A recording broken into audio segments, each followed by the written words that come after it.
Hello and welcome to the Neighborhood Ford Store Steelers Extra Point. Let's take a look back on some of the big plays of the game. Here's Kyle Allen with the play action to Connor Heyward, finding the end zone. In the end, the Texans got the dub 20-12. I am AJ Ross, joined here in the FedEx Great Hall by two-time Super Bowl champ Max Starks. Max, I'm curious what your takeaways were from this first preseason game. Well, I think when I look at it, it looks like how I expected, right? A brand new quarterback room, brand new offensive lineman, a lot of different rotations. So you didn't really get to see the melding and the chemistry that I wanted, but a good start, I think, for Arthur Smith in this offense. They showed they could run the ball. They run the ball effectively. A couple of center quarterback exchanges that need to be cleaned up. And then I also like the gutsy play in the second half. I love what Kyle Allen did. The receivers really getting into it, especially Calvin Austin III. I thought he had a heck of a drive on that touchdown drive that we showed the picture for Connor Heyward. There's something there. It's brewing, but I think there's still a little bit more time that needs to be had for this team to really come together. And people know this is the first one. The Texans kind of had the upper hand. They just played in the Hall of Fame game just last week, so this was technically their second game. What else do you feel the Steelers can build on looking ahead? Well, I love the play of Peyton Wilson. I thought that was something that showed up early. He was very chatty with the tight end, Cade Stover. I also liked what I saw from Montrevious Adam and DeMarvin Leal from the defensive line, getting in there, making some plays. And, of course, Kyron Johnson and Jeremiah Moon both getting sacks and making plays on the defensive edges. Obviously, Marcus Golden going on the reserve retired list this morning. So a lot of things that I feel good about. Beanie Bishop had some good plays, still showing some youth on it. But defensively, I felt there was a lot of good things. Offensively, I liked the mauling. I love the mauling of the offensive line. Guys finishing. Zach Frazier, when he got in there, you saw the line kind of solidify a little bit with the CQ exchanges. But finishing into the end zone, Mason McCormick did a good job of that. Fautano did a good job. And I really got to see an extended look at Broderick Jones at left tackle as well as right. So it's a lot of things to build on, a lot of positives, but there's still a lot left to be gleaned. And like you said, one game to the second, that's where you see the growth, just like we saw with the Houston Texans. I think the same can be said for this Pittsburgh Steelers squad. And as you talk about playmakers, Connor Heyward was definitely that, and our Missi Matthews is standing by with him right now. Connor, nice touchdown there. Take me through that play and how the offense started to get it going in the second half. Just simply us not, hurting ourselves and, trying to stay on schedule. We had a couple fumble snaps, the 1 muff punt, and the 1 penalty on special teams, or 2. Actually just trying to clean up everything. I clean up some things. Everybody wants to clean some things up. But Art had a really good play call and design down there. Rodney did a good job of picking, and the DB's eyes kind of were inside, and I snuck to the flat, and Coach always talks about not getting beat to the flat. It's the preseason, but finally getting to get into a stadium with Arthur Smith. Do you feel like you're learning a little bit more of what he's expecting from you guys? Yeah, he expects us, just to do our jobs to the highest of ability, and just be accountable as well, But when the ball gets to you, make a play, but also do the dirty things, blocking, and just trying to make everybody else's job easy around us. All right, Connor, thanks so much. Appreciate it. Thank you. All right, guys, back to you. So, Max, your thoughts on what Connor said there? Obviously, there's a learning curve here. A whole new playbook, right, offensively, and new coordinator in Arthur Smith. There's going to be some bumps in the road here. There's going to be some bumps in the road, but the one thing I really loved was the fact that they stayed with it. You didn't see them abandon the run. You didn't see them get into this passing frenzy, but the passes were more successful in that second half. Calvin Austin III had 2 big catches on that drive to set up what Connor Heyward did, and it was good to see the ball go in the end zone, right, to see some success. That's what you're always looking for in preseason games. Can we put a drive together? And I thought they put 2 really good drives together, but unfortunately it stalled in the end, and of course they come away with the preseason loss. And we've talked about a whole new quarterback room. In the second half, Kyle Allen really provided a spark. Talk a little more about him and his performance. Well, I think Kyle Allen is a guy who's proven. I mean, when you look at this entire quarterback room, who else in the league can say you have 3 adept quarterbacks who played meaningful football games in this league? Not only Russell Wilson, who's a Super Bowl champion and been to 2 Super Bowls, but Justin Fields been a 3-year starter in Chicago. And you look at Kyle Allen, he led the way for Washington for a season. So you come in having a lot of comfortability. I thought Kyle Allen did not have the greatest of first halves, but the second half picked up tremendously. You saw him feel comfortable in the pocket, made some really good throws on the end, especially that one to Calvin Austin I talked to you about. That was a teardrop throw. Some little nuanced things. That the screen game wasn't where it needed to be, but I think it's a lot to build on, and you have to expect Sunday is going to be a padded practice so they can work out those physical issues. But like Connor said, the things that you can't have, the cardinal sins, are penalties, especially any type of pre-snap or any procedural penalties. You have to get rid of that. You cannot shoot yourself in the foot in those situations so that you can become a really good football team. I think a positive note was Kyle Allen was spreading it around there in the second half to a variety of receivers, and we're going to spread it around when we come back here on the Neighborhood Ford Store Steelers Extra Point. We're going to have more from head coach Mike Tomlin coming up next.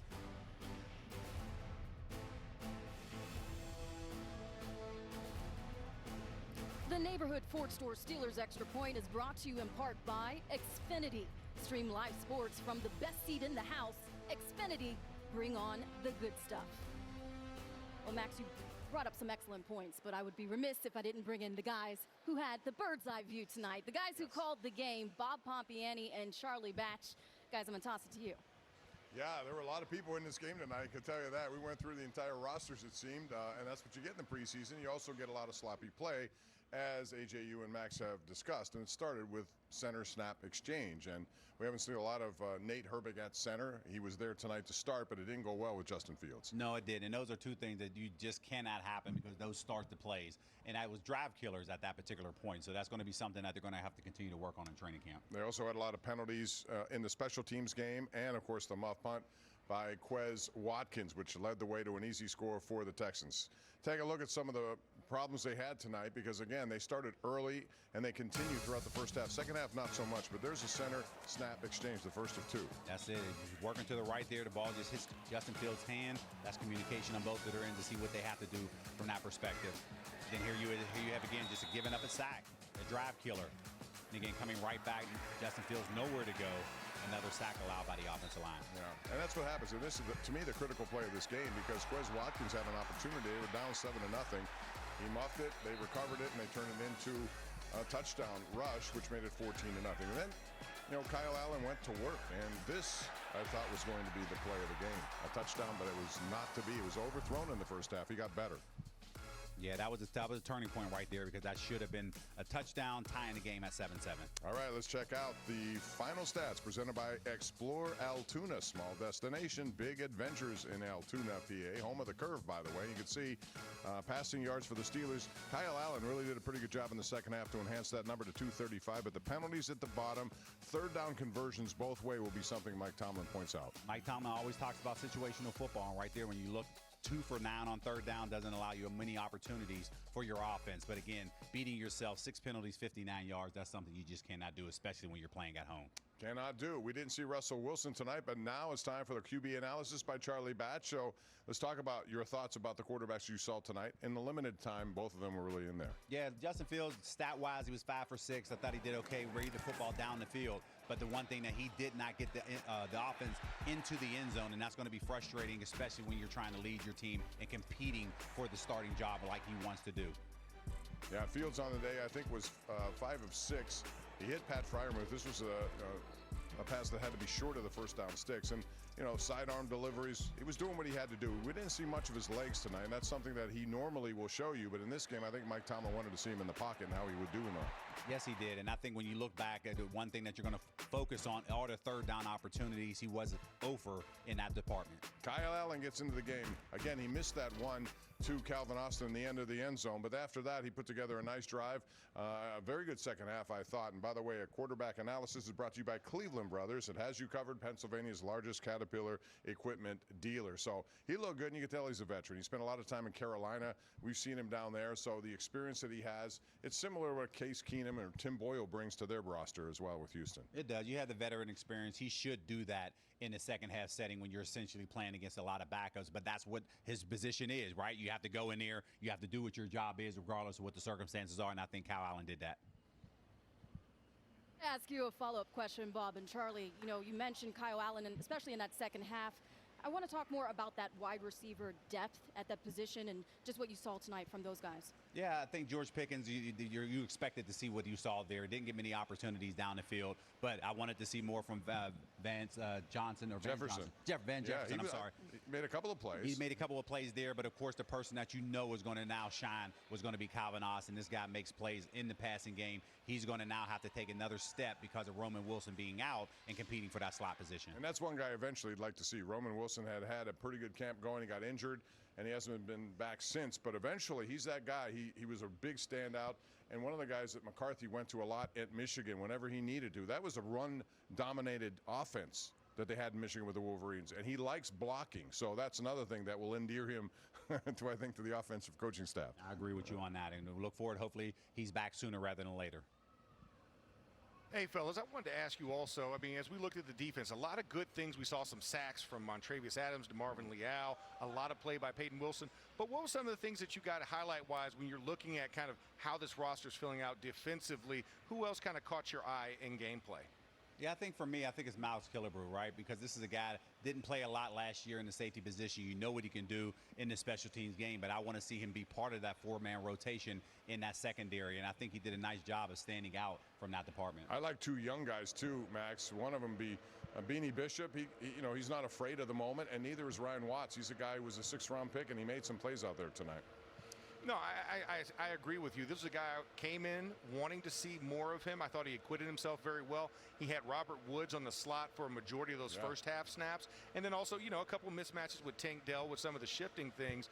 And I felt like for an undrafted free agent, a job that is clearly open because of Cam Sutton not being available, I thought he really did well. And Graylin Arlen, of course, also being injured in that process. So I'm really excited about that. One of the guys I wanted, Kalen Barnes kind of surprised me on the cornerback position. What did you guys think of his performance? Because he also had some top billing and got a lot of throws in his direction. Yeah, he did. He played a lot, too, and that was something that really early on you didn't expect to see because he wasn't talked about a lot. But when you go out there and you're stepping on that field, you want to be part of the rotation. And what better way to do that because you don't know when it's going to happen in that nickel and that's that dime package. And right now you know there's a question mark from that department, and he's looking to take that next step. Well, guys, as you talk about that wanting to be in rotation, obviously special teams is going to be paramount for everyone this year, especially with that new dynamic kickoff. I'm going to hold that. Before I ask that, we have Mike Tomlin standing by. Really a sloppy performance, to be honest with you. It's capable of happening, obviously, in the first preseason game, but not that we find comfort in that. We worked too hard to have the results we had tonight, so it's disappointing. How we work off of it, obviously, will define us, and we'll have a good rep at responding to negativity as we push into our next opportunity. We need to be significantly better. Taking nothing away from the Houston Texans, it's not about what they did. It was about the things that we didn't do or the wounds we inflicted to ourselves. Just looking at it from a special teams perspective, the field position and point standpoint was JV. We had a block in the back on a kickoff return. From a field position perspective, we ran out of bounds without being forced on a punt that provided awesome field position for them. We had a bad snap on an extra point. We muffed a punt that produced 7 points. And so you can't play football like that and think you're going to be in games. Really, it's amazing we had the ball in a one-score game at the end when you consider those things. On offense and defense, I thought we were JV on possession down football. Maybe 1 of 7 at one point on offense. Not good enough. A couple of those were sacks. We had them in 3rd and long several times on defense, man, and we lost those downs. We gave up a touchdown on the 3rd and long in the safety rotation. And so, it's some things that we got to do better, some things that we got to tighten up. We went for it 4th and 2 in the tight red. We spent a lot of time in that area of the field from a team development standpoint. We feel really comfortable being aggressive under those circumstances. We had a guy open. We didn't finish it. And so those are just some of the examples of the self-inflicted wounds that kind of characterize our night.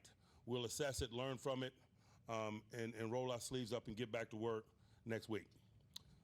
Bumps and bruises associated with play, we're still assessing some of that. Keanu Benton got poked in the eye and wasn't able to return. We'll have more information about him and maybe some of the others next time we come together. I'll pause and open up for questions. How do you evaluate Justin Fields' 3 series? I thought he did some nice things, but obviously he was a component of the CQ exchange. And from my perspective, that's dual responsibility on the center and the quarterback. It negated a lot of good things going on in those first couple of drives. I think one definitively got stopped by it, went to 2nd and 14. You get behind the chains, particularly at the early stages, before you gain real cohesion and have enough of a menu to get you out of them circumstances. You're a dead group. And so the CQ exchanges were an issue. Did anybody separate themselves from anybody else in terms of the wide receiver 2 position? You know, I thought we had some good work done by a lot of people. Van, Calvin, Scotty. You know, we had good contributions really kind of in all phases. But as I mentioned in the opening, they were dulled or minimized by some costly errors that were self-inflicted. Peyton Wilson had a lot of snaps. What did you think of his performance tonight? You know, I thought he did some really good things. I saw he made a tackle on punt there early. He was active on defense, but I think it's kind of reflective of the production that we've seen from him in Latrobe. So I don't know that any of us are surprised by it. I thought it was a good start individually for him. Seems like I heard Beanie Bishop's name called a few times. And does it solidify your confidence in Beanie Bishop in terms of? It does not. I thought he did some good things tonight, but we got a lot of work in front of us and opportunities for a young guy like him to really, you know, round out his game from a detailed perspective. Fields seemed to get the ball out of his hands quickly going towards the ball. Mike Tomlin, not one to mince words. He's all about accountability, the standard. And I'm not mincing words when I say, Bob and Charlie, you are two of the hardest working guys in the biz. Thank you for your work tonight. Go home, rest it off. I'm going to turn it over to the fans. Steelers fans, we want to hear from you. Who do you think was the player of the game tonight? Post your comments on social media with the hashtag SteelersNation, and we may feature it on our broadcast tonight. These social media posts are presented by South College, proud partner of the Pittsburgh Steelers. And we have much more coming up next on the Neighborhood Ford Store Steelers Extra Point. You don't want to miss it.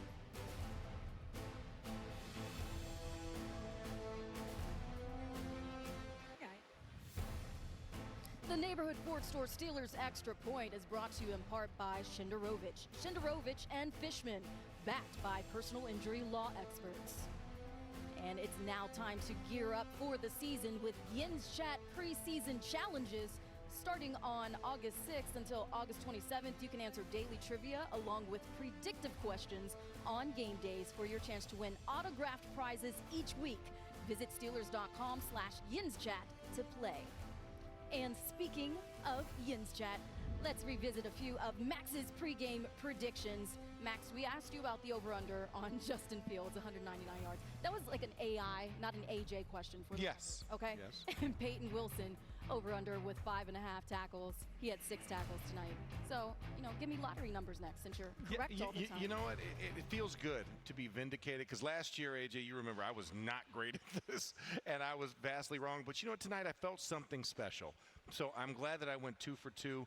I just want to know, what's my autograph prize? Because obviously this is Yin's Chat, and I just helped a lot of people hopefully get a leg up on the competition if they were watching this fabulous broadcast. So hopefully you guys keep listening to me for more stock tips and inside. No, just playing. But yeah, no, it was a good start, and it's about what we expected, right? I mean, I wanted to see Peyton Wilson. He played well into the third quarter. I also saw Justin Fields only had 3 drives in this game. So it was kind of easy. I think next week's probably going to be a little bit harder. I'll make it challenging. I'll bring better questions. Thank but speaking of special moments throughout the game, we noted DeMarvin Leal with that huge sack. Missi Matthews is standing by with DeMarvin right now. All right, guys, here with DeMarvin Leal. Coach Tomlin told me at halftime that he felt like you're taking what you showed at Latrobe into the stadium. How would you grade your performance? We're just getting better. Just wanted to show them exactly what I could do, prove to myself what this year is going to be like, and we're just going to build from here. What has it been like having the Cam Heywards and all the guys helping you take that next step? It's been a blessing. Those guys, they're guys that's been in the NFL for a long time. They're vets for a reason. They're captains for a reason. And they show me the way, and that's just the path I'm going down. What do you think coaches are going to say on Sunday after the day off when you guys get back to training camp? I just want them to say he was consistent throughout the game. That's it. All right, thanks so much for your time. We appreciate it. Yes, ma'am. Thank you as well. All right, guys, we'll send it back to you. Thanks, Missy. Let's take a look at the position room. Talking about the D-line here, presented by Western PA Chevy Dealers. Max, we got a good group here. It's a solid group. I mean, first of all, it's headed by the team captain, I would say, Captain Cam Heyward. reigning Walter Payton Man of the Year for the entire NFL. 14 seasons. 14 years, still a top 100 player rated by the NFL. I think he finished up at 98 this year. Larry Ogunjobi has been a very disruptive, consistent force on this defensive line. Keanu Benton, obviously we heard about the eye injury. We'll wait to see about that. But a guy who needs to come on in the second year, I feel like he's going to be a great addition. I think that's your starting lineup. But what's the second level? Carl Dunbar loves to have 6 guys in the rotation. I thought DeMarvin Leal did a great job tonight, as you saw with the sack. Montravius Adams, another guy who's very elusive, very fast, has actually the fastest 10-yard split at 1.64 of the entire defensive line. He got in there for a sack. And then I think Isaiah Loudermilk, Logan Lee are probably other young guys fighting for another spot on this rotation to be on game day with a jersey on. But a fine performance by all of those guys out there. Absolutely. Excited to see how this all develops. And we're going to have much more coming up on the Neighborhood Ford Store Steelers Extra Point right after the break.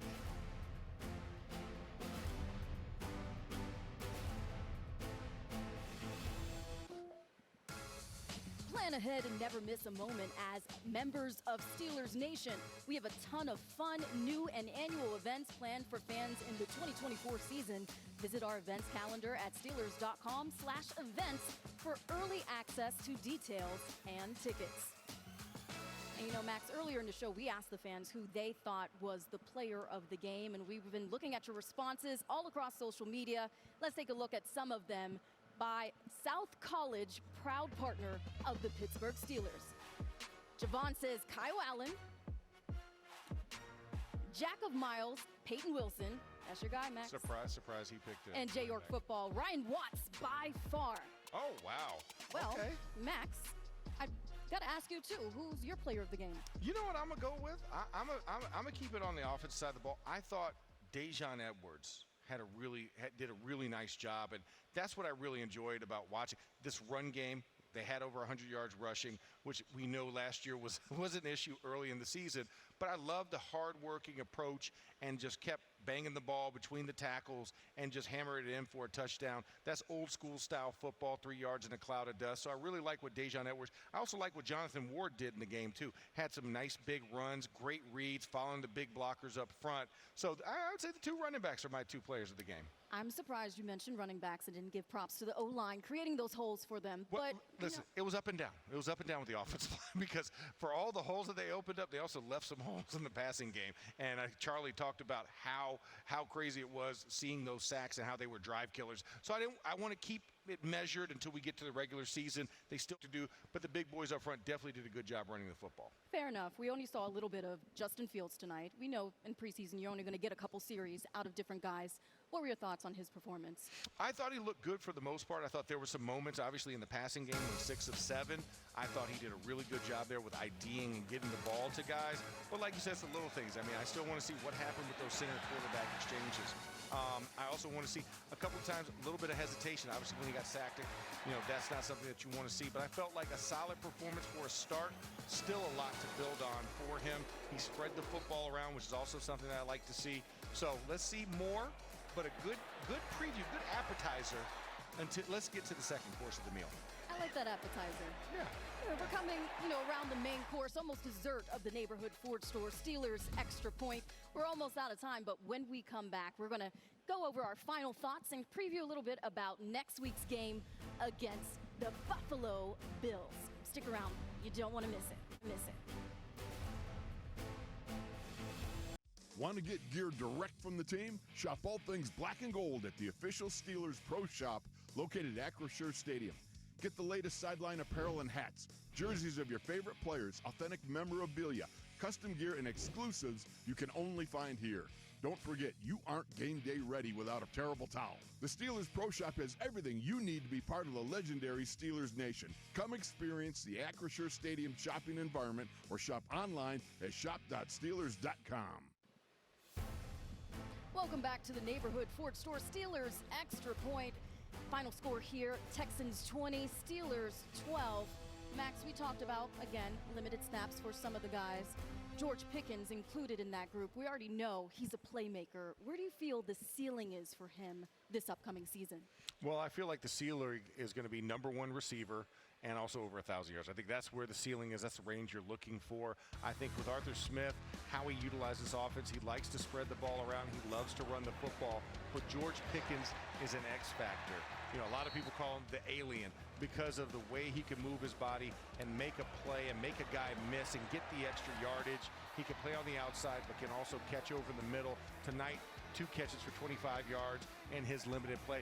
Once again, trying to get healthy out of the stadium was the key thing. So get him a couple of plays, get him involved in the game, and then get him out of there, because we know what he can bring in the regular season. You just want to see him develop a little bit of chemistry with Justin Fields, which I thought was really nice. So I'm really happy with his performance. I can't wait to see the expanded role, because in training camp, he's been catching nothing but touchdowns, or he's been taking it yard and embarrassing Joey Porter Jr. So he's been doing his work, so he doesn't really have to put as much out here on the field, because we know what he's capable of. Absolutely. As we kind of pivot and look ahead to next week against the Buffalo Bills, who are you looking forward to stepping up the most?